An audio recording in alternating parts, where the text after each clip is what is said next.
Hello বন্ধুরা, তোমরা সবাই কেমন আছো? আশা করছি সবাই ভালো আছো, আর আমিও খুব ভালো আছি। তো দেখো, আমার মুখের হাসি দেখে বুঝতে পারছো আমি কতখানি খুশি। হাসিটাই দেখবে, ক্যামেরার দিকে যাবে না গাইস, কারণ এই ভিডিওটা অনেক দিন আগেকার। আমার দিদি তখন এসেছিল এখানে।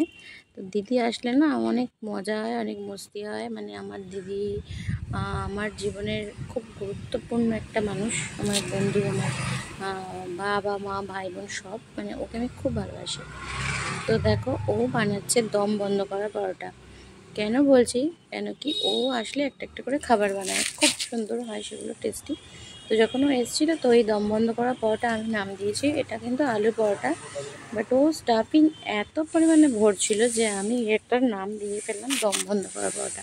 তো আমাকে বললো কি, একদম দেখাবি না আমি এটা কী করছি না করছি। না, দেখাতেই হবে, আমার ফ্রেন্ডসদের বন্ধুদের দেখাতেই হবে তুই কী করছিস। তো দেখো, এই যে সকালবেলায় উঠে ওকে তো তোমরা দেখলে স্নান করে ও রান্নাঘরে ঢুকে গেছে খাবার বানানোর জন্য। কারণ ও যখন আসে, আমার মায়ের ছুটি সকালের ব্রেকফাস্টের জন্য আর কি। সরি, পাশে কনস্ট্রাকশনের কাজ হচ্ছে, একটু সাউন্ডটার জন্য সরি বলে নিচ্ছি, চেয়ে নিচ্ছি, একটু অ্যাড্রেস করো প্লিজ।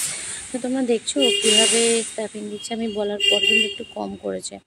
তা না হলে ও এত বড় বড় করে দিচ্ছিল আলু, অনেক করে। খেতে কিন্তু খুব টেস্ট হয়েছিল। আর এই যে আমাদের নতুন বৌমা ঘুম থেকে উঠে চা খেয়ে নিল। তা আমি ওকে বলছিলাম কি, আর বিয়ে করবে?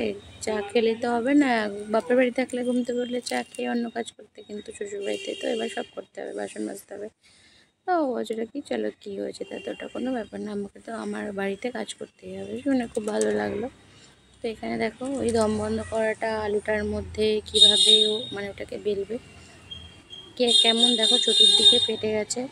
মানে সত্যি বলছি, রুটিটাই একমাত্র বলতে পারবে রুটিটার কী হাল হচ্ছিল।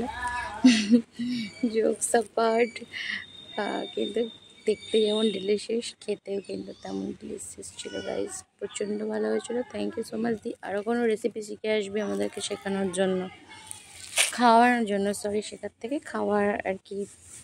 খেতে বেশি ভালো লাগে তোর হাতে। তো এখানে আমাকে বলেছিল ওটা উল্টে পাল্টে দিতে, আর এমন করে উল্টাচ্ছিলাম যে গ্যাসটাই বন্ধ হয়ে যাচ্ছিলো। তো আলুর পরোটার সাথে মানে কি বলবো ছিল, ওদের ওখানে, ও থাকে পাঞ্জাবে, ওদের ওখানে আলুর পরোটার সঙ্গে আমরা এখানে সস দিয়ে খাই, বাট ওরা ওখানে ওটাকে ইয়ে দিয়ে খায়, মেয়োনিজ বলো, রায়তা। তো দেখো, সকালের ব্রেকফাস্ট, দুপুরের লাঞ্চ সব কিছুই হয়ে গিয়েছিলো। এটা হচ্ছে দুপুরবেলা লাঞ্চের পরে আমি বলছিলাম দিদি একটু চুলটা আমাকে প্লিজ তুই আঁচড়িয়ে দে, অনেক দিন দিসনি। মানে ও এলে না সত্যি একটা অন্যরকম জগতে থাকি আমরা। আমার খুব ভালো লাগে ওকে। আই লাভ ইউ দি, I love you so much. তুই এভাবে আমাকে ভালোবাসবি, কিন্তু আমি তোকে বললাম তুই আর কাউকে আমার মতো করে ভালোবাসবি না। জানি ঠিকঠাক করে কথা এখন বলতে পারি না, জানিস তো কাজের চাপে থাকি, কিন্তু স্টিল আমি এখনও তোকে আগের মতনই ভালোবাসি।